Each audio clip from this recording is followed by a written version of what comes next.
Hi hello నమస్తే welcome to Anantha health.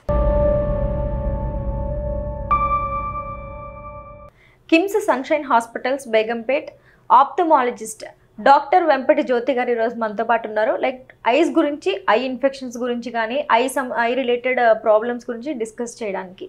Hi madam. Hello. So బేసిక్గా ఇప్పుడు ఐ ప్రాబ్లమ్స్ అనేది పిల్లల్లో మనం ఎక్కువ చూస్తూ ఉంటాం.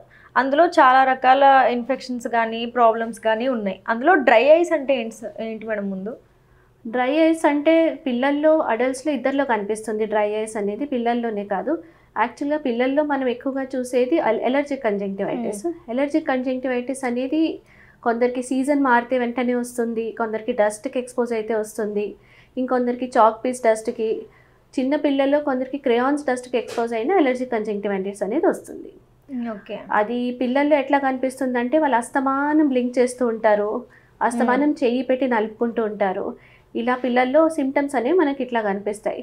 కొందరికి జస్ట్ రెడ్గా ఫామ్ అవుతుంది, ఆడుకుని వచ్చిన వెంటనే కళ్ళు రెడ్గా అయిపోతాయి, ఆ కళ్ళు రెడ్గా అయిపోయినని బాగా రబ్ చేసేస్తారు. ఇలాంటి సిమ్టమ్స్ మనకి పిల్లల్లో కనిపిస్తాయి. అడల్ట్స్లో ఈ మధ్యన స్క్రీన్ టైం అది చాలా పెరిగిన మూలంగా డ్రైనెస్ బాగా అయ్యి అది కూడా ఎలర్జిక్ కంజంక్టివైటిస్కి దారితీస్తుంది. అడల్ట్స్లో కూడా సిమ్టమ్స్ అనేవి సేమ్గా ఉంటాయి. రెడ్నెస్ అవ్వడము, డ్రైగా అనిపించడం, అస్తమానం నలపడం, ఇలాంటివి చాలా ఎక్కువ ఉంటాయి. అయితే ఈ ప్రాబ్లమ్సే పిల్లల్లో కనుక వస్తే పిల్లలకి ఎలాంటి జాగ్రత్తలు మనం తీసుకోవాలి? ఫస్ట్ మనం ఐడెంటిఫై చేయాల్సింది ఏంటంటే పిల్లల్లో ఎందుకు వస్తుంది అనేది. యూజువల్గా పిల్లల్లో, అబ్బాయిల్లో 6 to 7 yearsలో ఎలర్జిక్ కంజంక్టివైటిస్ అనేది కామన్గా స్టార్ట్ అవుతుంది. అది వాళ్ళకి డస్ట్ మూలంగా వస్తుంది అంటే కొంచెం డస్ట్ నుంచి దూరంగా పెట్టండి. వాళ్ళకి చాక్ పీస్ డస్ట్, అది ఏం డస్ట్ అనేది తెలుసుకోవాలి. కొందరికి సీజన్ మారిన వెంటనే వస్తుందంటే సీజన్ మారిన వెంటనే మీరు స్టార్టింగ్లోనే కొంచెం రెడ్నెస్, కొంచెం ఇరిటేషన్ ఉన్నప్పుడే డాక్టర్ కన్సల్ట్ చేస్తే డ్రాప్ స్టార్ట్ చేస్తారు. అది ఎక్కువ అవ్వకుండా ఉంటుంది. వాళ్ళకి ఇరిటేషన్ అనేది, సిమ్టమ్స్ అనేవి కంట్రోల్లో ఉంటాయి. వాళ్ళకి సిమ్టమ్స్ ఎక్కువైనా మీరు అలా వదిలేసారంటే వాళ్ళు నలుపుకుంటూ ఉంటారు. దాని మూలంగా మనకి స్పెక్స్ రావడము, అస్టిగ్మాటిజం అంటారు, కంట్లో సిలిండర్ పవర్స్ హైగా రావడము, ఆ స్పెక్స్ పవర్ పెరుగుతూనే ఉండడం, అట్లాంటి ప్రాబ్లమ్స్ వస్తాయి. వాళ్ళల్లో మనకి స్పెక్స్ ఉంది అని కూడా ఒక్కొక్కసారి తెలియదు. వాళ్ళు రబ్ చేస్తున్నారు, వదిలేయండి, పర్వాలేదు నిద్ర వస్తుంది రబ్ చేస్తున్నారు అని కూడా పిల్లల్లో వదిలేస్తామని. అట్లా వదిలేయకుండా వాళ్ళని ఐ టెస్ట్కి కంపల్సరీగా తీసుకెళ్ళి అది గ్లాసెస్ మూలంగా ఎలర్జీ మూలంగా అనేది మనం ఐడెంటిఫై చేసి, ఎలర్జీ అంటే డ్రాప్స్తో ఇట్ కెన్ బి కంట్రోల్, అది అద్దాల వరకు వెళ్లకుండా ఉంటుంది. అద్దాల వరకు వెళ్ళింది ఆ హై పవర్స్ కూడా కంట్రోల్ చేయాలి అంటే రబ్బింగ్ అనేది చేయకూడదు, చెయ్యి పెట్టి నలపనివ్వద్దు పిల్లల్ని. ఎక్కువ ఉంది అంటే డ్రాప్స్తో పాటు కోల్డ్ కంప్రెషన్స్ ఇచ్చారనుకోండి, అది ఇంకా కొంచెం రిలీఫ్గా ఉంటుంది వాళ్ళకి. కోల్డ్ వాటర్తో ఐస్ కడగడము, కొంచెం ఐస్ ప్యాక్ లాంటిది ఏదైనా పెట్టడం చేశారంటే అది రిలీఫ్గా ఉంటుంది. అండ్ పిల్లలు ఇప్పుడు స్క్రీన్ టైం చాలా ఎక్కువైపోయింది. స్క్రీన్ టైం అనేది ప్రాపర్గా ఉండాలి. అసలు యాక్చువల్గా అయితే 18 to 24 months పిల్లల్లో screen time should be avoided. 2 to 5 yearsలో మీరు నిజంగానే స్క్రీన్ టైం ఇంకా ఇవ్వాలి అని అలా ఉంటే కనుక not more than ½ an hour to 1 hour, అది కూడా ప్రొడక్టివ్ స్క్రీన్ టైం అనేది చూసుకోవాలి. బియాండ్ 1 hour స్క్రీన్ టైం తగ్గిస్తే బెటర్. ఎలర్జీ ఉన్న పిల్లల్లో స్క్రీన్ టైం పెరిగిన ఆ డ్రైనెస్కి సిమ్టమ్స్ ఎక్కువ అవ్వడము, రెడ్నెస్ ఎక్కువ అవ్వడం, ఇంకా మిగిలిన ప్రాబ్లమ్స్, గ్లాసెస్ ఇలాంటివి ఎక్కువ అవుతాయి. సో ఇప్పుడు టెక్నాలజీ ప్రకారం చూసుకుంటే పిల్లలకి స్కూల్స్లలో, కాలేజెస్లో కూడా ఎక్కువ మనకి బుక్స్తో చదివే పని లేకుండా ఫోన్స్ అండ్ ట్యాబ్స్తోనే, కంప్యూటర్స్తోనే మనకి స్టడీస్ కూడా నేర్పించడం అవుతుంది కదా. సో మన స్క్రీన్ టైం తగ్గించుకోమంటే వాటి వల్ల కూడా మనకి ఎఫెక్ట్ అవుతుంది అనుకోవచ్చు. మనం ఎక్కడ అవాయిడ్ చేయలేము. స్కూల్లో స్క్రీన్లోనే చదవాలి, స్క్రీన్లోనే హోంవర్క్ చేయాలంటే అంతవరకు ఓకే. హోంవర్క్ చేసిన వర్క్ షీట్ స్క్రీన్లో ఉండేది, అదొక ప్రింట్ తీసేయండి, దాంట్లో మనం పెన్సిల్తో రాయించితే పిల్లల్ని, అది బెటర్. ఆ స్క్రీన్ మీద చదివించకండి. స్టోరీ బుక్స్ చదివించండి, స్టోరీ స్క్రీన్లో చదివించకండి. ఇలాంటి మనం ఎక్కడ అవాయిడ్ చేయగలమో అక్కడ అవాయిడ్ చేస్తే మంచిది. స్కూల్స్లో ఇస్తున్నారు, బట్ ఇఫ్ పేరెంట్స్ ప్రిఫరెన్స్ అడిగినప్పుడు స్కూల్స్లో కూడా స్క్రీన్స్ మాకు వద్దు, మాకు బుక్స్తోనే ఇవ్వండి అనేది కొంచెం తగ్గించండి అనేది కూడా కాన్సెప్ట్ తీసుకొస్తే కూడా అది కూడా చాలా మంచిది. ఓకే. ఎక్కడ అవాయిడ్ చేయగలిగితే అవాయిడ్ చేయండి. స్కూల్ హోంవర్క్లు అవన్నీ అయిపోయిన తర్వాత కూడా గేమ్స్, ఇంకా యూట్యూబ్ ఇలాంటివి కూడా తగ్గించాలి. అది అన్అవాయిడబుల్ అయినవి చూడండి, దాని తర్వాత అవన్నీ తగ్గించండి. So okay. అన్అవాయిడబుల్ అయినవి చూసేటప్పుడు కూడా కంటిన్యూస్గా స్టేర్ చేయకూడదు. పిల్లలకి ట్యాబ్స్ అండ్ మొబైల్స్ కంటే ల్యాప్టాప్ స్క్రీన్ అవి కొంచెం పెద్దగా ఉంటాయి, బ్రైట్నెస్ మనం తగ్గించవచ్చు, కంటి నుంచి దూరంగా పెట్టచ్చు. ల్యాప్టాప్ స్క్రీన్స్ అనేవి బెటర్ ట్యాబ్స్ అండ్ మొబైల్స్ కంటే. సిస్టమ్ అయినా ల్యాప్టాప్ అయినా డిస్టెన్స్ అనేది మెయింటైన్ అవుతుంది. సో ఇప్పుడు పిల్లలకి అవి చెప్పారు మేడం, ఏవి తగ్గించుకోవాలి ఏవి పెంచాలనేది. సో అదే ప్రాబ్లం పెద్దల్లో వస్తే వాళ్ళు ఎలా తగ్గించుకోవాలి దాన్ని? పెద్దల్లో కూడా ఫస్ట్ డ్రై ఐ మూలంగానే వస్తుంది. డ్రై ఐ ఎట్లా తగ్గించుకోవాలి అంటే first screen time and AC exposure కూడా. ఎక్సెస్ ఆఫ్ ఏసీ ఎక్స్పోజర్, ఆ రూమ్లో తిరిగే ఎయిర్ కంటిన్యూస్గా తిరుగుతున్నప్పుడు కూడా డ్రై ఐ అనేది పెరుగుతుంది. స్క్రీన్ టైంకి ఒక రూల్ ఉంది, 20-20 రూల్ అనేది. ఎవ్రీ 20 minutes మీరు 8 hours 10 hours వర్క్ చేయాలి సిస్టమ్ మీద, దట్ ఈస్ అన్అవాయిడబుల్. అన్ని అవర్స్ వర్క్ చేసినప్పుడు ఎవ్రీ 20 minutes ఒక 20 feet డిస్టెన్స్ 20 secondsకి చూడండి. అస్తమానం మీరు లేవక్కర్లే ఏం చేయాలి, ఎవ్రీ 20 minutes జస్ట్ బ్రేక్ తీసుకోండి, జస్ట్ 20 secondsకి. ఆ బ్రేక్స్ మన కంటిని కాపాడతాయి, కంటి డ్రైనెస్ తగ్గిస్తాయి. లూబ్రికెంట్ డ్రాప్స్ దొరుకుతాయి. లూబ్రికెంట్ డ్రాప్స్ డాక్టర్ ప్రిస్క్రిప్షన్ ప్రకారం తీసుకోండి. You can use lubricant drops, అవి హార్మ్ఫుల్ కాదు. మీరు ఒక 3 to 4 times వేసుకుంటూ ఉండొచ్చు. అవి కూడా మీ డ్రైనెస్ని కంటిని తగ్గిస్తాయి. ఓకే. గ్లోకోమా అంటే ఏంటి మేడం అసలు? గ్లాకోమా అంటే తెలుగులో గ్లాకోమాని నీటి కాసులు అని అంటారు. గ్లాకోమా అంటే మనకి ఎట్లా బాడీలో బ్లడ్ ప్రెషర్ ఉంటుందో కంట్లో ఇంట్రాఆక్యులర్ ప్రెషర్ అని ఉంటుంది. కంట్లో ఇంట్రాఆక్యులర్ ప్రెషర్ నార్మల్గా 10 to 20 మధ్యలో ఉంటే ఇట్ ఇస్ కాల్డ్ నార్మల్. అంతకంటే ఎక్కువ పెరిగినప్పుడు మన కంట్లో ఉన్న నరం దాన్ని తట్టుకోలేదు. అందుకని ఆ కంట్లో ఉన్న నరం డ్యామేజ్ అవ్వడం స్టార్ట్ అవుతుంది. ఆ డ్యామేజ్ అనేది కంటి పక్క చూపు ఫస్ట్ పోతుంది, పెరిఫెరల్ విజన్ అంటారు. సెంట్రల్గా మనకి చూపు బాగానే ఉంటుంది, పెరిఫెరీలో స్లోగా తగ్గుతూ అది సెంటర్ని తగ్గిస్తుంది. కంటి ప్రెషర్ మూలంగా వచ్చే ప్రాబ్లమ్ని గ్లాకోమా అంటారు. అసలు దీన్ని ఎలా ఐడెంటిఫై చేయొచ్చు, దీనికి ఏం ట్రీట్మెంట్ ఉంది, దీన్ని ఎలా తగ్గించుకోవచ్చు అనేది? గ్లాకోమా అనేది ఒక సైలెంట్గా విజన్ని తగ్గించేసేది గ్లాకోమా. దానికి పెయిన్, రెడ్నెస్ ఏదో అయిపోతుంది అట్లాంటి సిమ్టమ్స్ ఎక్కువగా ఉండవు. గ్లాకోమాలో చాలా టైప్స్ ఉంటాయి. ప్రైమరీ ఓపెన్ యాంగిల్ గ్లాకోమా అంటారు. దానికి అసలు ఏ సిమ్టము ఉండదు. జనరల్గా అది ఫ్యామిలీ హిస్టరీ ఉన్న వాళ్ళల్లో వస్తుంది, ఇంతకుముందు ఎవరికో ఉంది ఫ్యామిలీలో అలాంటి వాళ్ళల్లో వస్తుంది, లేకపోతే రీజన్ లేకుండా కూడా కొందరిలో వస్తుంది. అది మీరు రెగ్యులర్గా ఐ టెస్టింగ్ చేసినప్పుడే ఐడెంటిఫై అవుతుంది. కంట్లో ప్రెషర్ని చూసి, కంటి లోపల నరం ఎట్లా ఉందో దాన్ని చూసి డాక్టర్ ఐడెంటిఫై చేస్తారు. అందుకని రెగ్యులర్ హెల్త్ చెకప్స్ అనేది ఇంపార్టెంట్. దాంతోపాటు 40 years తర్వాత ఇయర్లీ ఐ చెకప్స్ అనేది చాలా ఇంపార్టెంట్. ఫ్యామిలీలో ఉన్న దేంట్లో ఉన్న 40 years తర్వాత డెవలప్ అయ్యే ఛాన్స్ ఎక్కువ ఉంటుంది. డయాబెటిక్స్లో డెవలప్ అయ్యే ఛాన్స్ ఎక్కువ ఉంటుంది. ఎవరైనా స్టీరాయిడ్స్ అట్లాంటివి ఏమైనా వాడుతున్నారు, ఆర్థరైటిస్కి, స్కిన్ ఇన్ఫెక్షన్స్కి, దానికి వాళ్ళల్లో కూడా గ్లాకోమా వచ్చే ఛాన్స్ ఎక్కువ ఉంటుంది. ఇలాంటి వాళ్ళు రెగ్యులర్ ఐ చెకప్స్ చేయించుకోవడం ఇంపార్టెంట్. ఐ చెకప్స్లోనే అది ఐడెంటిఫై అవుతుంది. అయితే దాంట్లోనే దానికి డయాగ్నోసిస్ టెస్ట్ కూడా చేస్తారు అనేది విన్నాను నేను. అసలు అది ఏంటి మేడం? దాంట్లో ఒకటి కంట్లో ప్రెషర్ చూస్తారు. కొందరికి కంట్లో ప్రెషర్ నార్మల్ ఉన్న ఆ నార్మల్ ప్రెషర్ కూడా తట్టుకోలేదు నర్వ్, దాన్ని నార్మల్ టెన్షన్ గ్లాకోమా అంటారు. ఇంకొకటి కంటి లోపల ఉండే లిక్విడ్ యాక్విస్ హ్యూమర్ అని ఉంటుంది, దానికి సర్క్యులేట్ అయ్యే స్పేస్ తక్కువ అయినప్పుడు యాంగిల్ క్లోజర్ గ్లాకోమా అంటారు. దీంట్లో అయితే పెయిన్, రెడ్నెస్ అలాంటి సిమ్టమ్స్ ఉంటాయి. ఆ సిమ్టమ్ వరకు కూడా వెళ్ళకుండా కంటి డయాగ్నోస్టిక్ టెస్టులతో కూడా దాన్ని ఐడెంటిఫై చేయొచ్చు. కంట్లో ప్రెషర్ రెగ్యులర్గా చెక్ చేసి చేయించుకోవాలి మీరు వెళ్ళినప్పుడు. దాని తర్వాత విజువల్ ఫీల్డ్ టెస్టింగ్ అంటారు. ఫీల్డ్ టెస్ట్ చేసినప్పుడు నిజంగా గ్లాకోమా ఏదైనా డెవలప్మెంటల్ స్టేజ్లో ఉందా, లేకపోతే ఉన్న గ్లాకోమా ఎంత డ్యామేజ్ చేసింది అనేది తెలుస్తుంది. ఓసిటీ అని ఒక టెస్ట్ ఉంటుంది. ఓసిటీ టెస్ట్ అనేది ఇంకా మనకి ఫీల్డ్ టెస్ట్లో కూడా తెలియకుండా ఇనీషియల్గా ఏదైనా డ్యామేజ్ స్టార్ట్ అయినప్పుడు అలాంటి టెస్టుల్లో తెలుస్తుంది.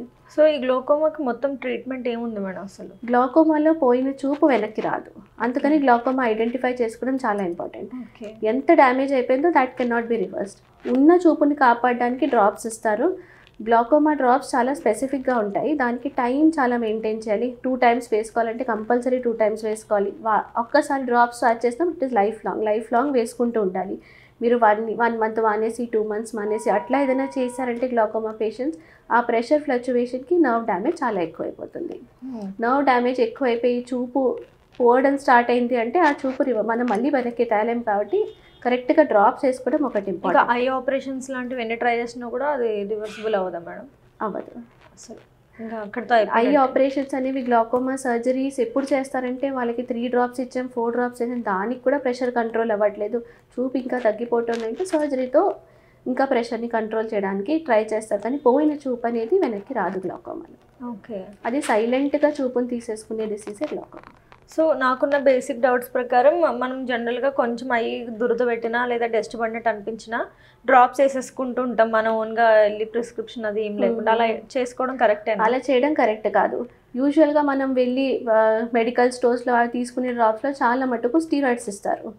ఆ స్టీరాయిడ్స్ ఎందుకు ఇమీడియట్ రిలీఫ్ ఇస్తుంది, ఇమీడియట్గా రెడ్నెస్ పోతుంది, ఇమీడియట్గా ఇచ్చింగ్ పోతుంది. కాబట్టి ఈ స్టీరాయిడ్స్ మూలంగా కూడా ఫ్యూచర్ గ్లౌకోమా డెవలప్ అయ్యే ఛాన్స్ ఉంటుంది, మిగిలిన ప్రాబ్లమ్స్ వచ్చే ఛాన్స్ ఉంటుంది, క్యాటరాక్ట్స్ డెవలప్ అయ్యే ఛాన్స్ ఉంటుంది. స్టీరాయిడ్స్ అంత వాడడం మంచిది కాదు. అందుకని సెన్సిటివ్ పార్ట్స్ కాబట్టి అవి చాలా సెన్సిటివ్ కాబట్టి ఇట్లాంటివి వాడకూడదు. ఆ స్టీరాయిడ్స్ కూడా మీరు 4 రోజులు వేసి ఆపేశారు, అలా ఆపేశారంటే ఉన్న ఎలర్జీ ఇంకా ఎక్కువ అయిపోతుంది. దాంతోపాటు మిగిలిన ప్రాబ్లమ్స్ వస్తాయి. ఏదున్నా doctor consultation important, over the counter medications తీసుకోవాలి. సో ఇప్పుడు మీరు చెప్పిన డౌట్ వల్ల నాకు డౌట్ క్లారిఫై అయింది. యాక్చువల్గా నాకు ఎప్పుడైనా దురద పెట్టినా కూడా నా ఓన్ డిసిషన్తో నేను వెళ్ళి మెడికల్ షాప్కి తీసుకుంటుంటా డ్రాప్స్. సో అదైతే కరెక్ట్ కాదని చెప్తున్నారు ఇప్పుడు మీరు. సో అయితే కొంతమందికి మనం చూసుకున్నట్లయితే ఎడం కన్నా అదురుతుంది, కుడి కన్నా అదురుతుంది అని అంటుంటారు. ఆ అదరడం అనేది ఎలా వస్తుంది అసలు? ఆ ప్రాబ్లం ఏంటి? అది ఏమన్నా severe problem or else common? It is common.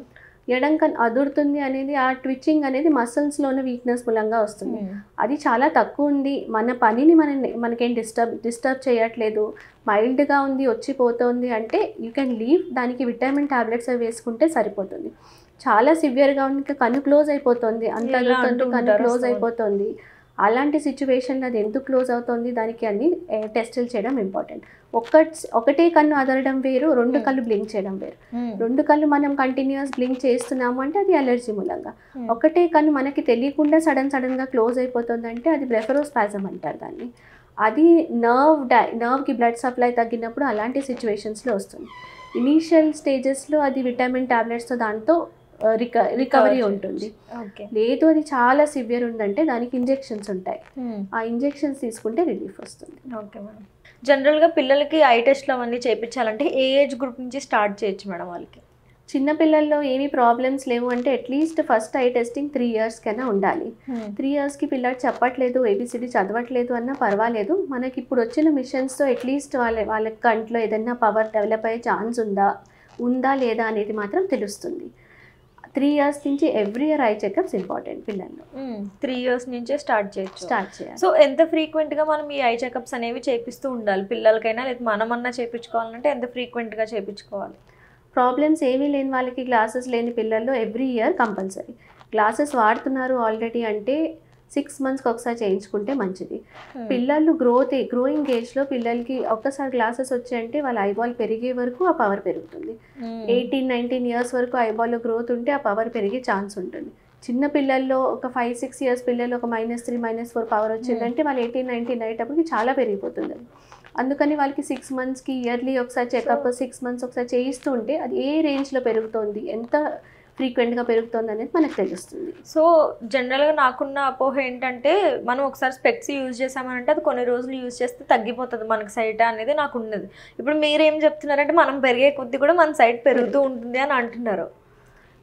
ఎప్పుడు గ్లాసెస్ ఇచ్చేది మనం సైట్ తగ్గించడానికి కాదు, గ్లాసెస్ అనేది మన టాబ్లెట్స్ అట్లాంటివి కావు. గ్లాసెస్ ఇచ్చేది విజన్ క్లియర్ అవ్వడానికి.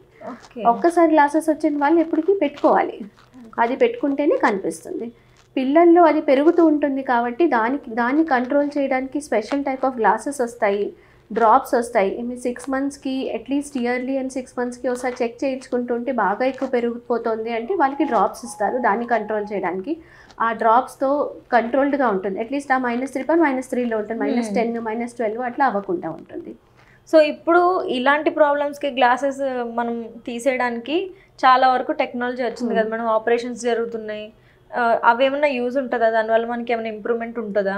ఫ్యూచర్లో కూడా అలానే కంటిన్యూ అవుతుందా ఆర్ఎల్స్ మళ్ళీ నార్మల్ అయినా కొన్ని డేస్కి? 21 years తర్వాత సర్జరీస్ ఉన్నాయి. ఇప్పుడు పెరిగిన టెక్నాలజీలో చాలా వచ్చాయి. లాసిక్ వచ్చింది, స్మైల్ వచ్చింది, ICL అని వచ్చాయి. ఏ టెక్నాలజీ అయినా ఫస్ట్ మన ఐ దేనికి సూట్ అవుతుంది అనేది స్కానింగ్ ఉంటుంది, దాన్ని బట్టి స్కానింగ్లో ఏది సూట్ అవుతుందో అది చేయించుకోవచ్చు. ఇప్పుడున్న టెక్నాలజీకి we have more than 95% results అయితే ఉన్నాయి. కొందరిలో మళ్ళీ రివర్ట్ అయ్యి 0.5 0.75 పవర్ వచ్చే ఛాన్స్ ఉంటుంది, కానీ ఇప్పుడు చేయించుకోవచ్చు. చేయించుకున్నా కానీ కొందరికి వచ్చే ఛాన్స్ మళ్ళీ చేయించుకోవచ్చు. మళ్ళీ చేయించుకోవడం సజెస్టబుల్ డేంజర్ అని అంటారా? మళ్ళీ చేయించుకుంటే ఇంకా ఐ థిక్నెస్ అది తక్కువ అవడం, మిగిలిన ప్రాబ్లమ్స్ వస్తాయి. ఓకే, మళ్ళీ చేయించుకోవడం సజెస్టబుల్ కాదు, కానీ ఇప్పుడున్న టెక్నాలజీకి మోర్ దెన్ 95% సక్సెస్ ఉంటుంది. ఓకే, చూసారు కదా, వెంపటి జ్యోతి గారు ఐకి సంబంధించిన పిల్లలకు కానీ పెద్దవాళ్ళకి కానీ ఐకి సంబంధించిన ఇన్ఫెక్షన్స్ గురించి కానీ ప్రాబ్లమ్స్ గురించి కానీ చాలా బాగా ఎక్స్ప్లెయిన్ చేశారు. సో ఏ ప్రాబ్లం ఉన్నా కూడా మన ఓన్ డిసిషన్స్ మనం తీసుకోకుండా డాక్టర్ని కన్సల్ట్ అయ్యి డాక్టర్ ఇచ్చిన ప్రిస్క్రిప్షన్ ప్రకారమే మనం మెడిసిన్స్ యూజ్ చేయడం బెస్ట్ అని డాక్టర్ వెంపటి జ్యోతి గారు మనకి సజెస్ట్ చేయడం జరిగింది. సో అందరూ అలాగే చేస్తారని అనుకుంటున్నా. మళ్ళీ ఇంకొక ఎపిసోడ్తో మళ్ళీ మీ ముందుంటా. అంతవరకు సెలవు.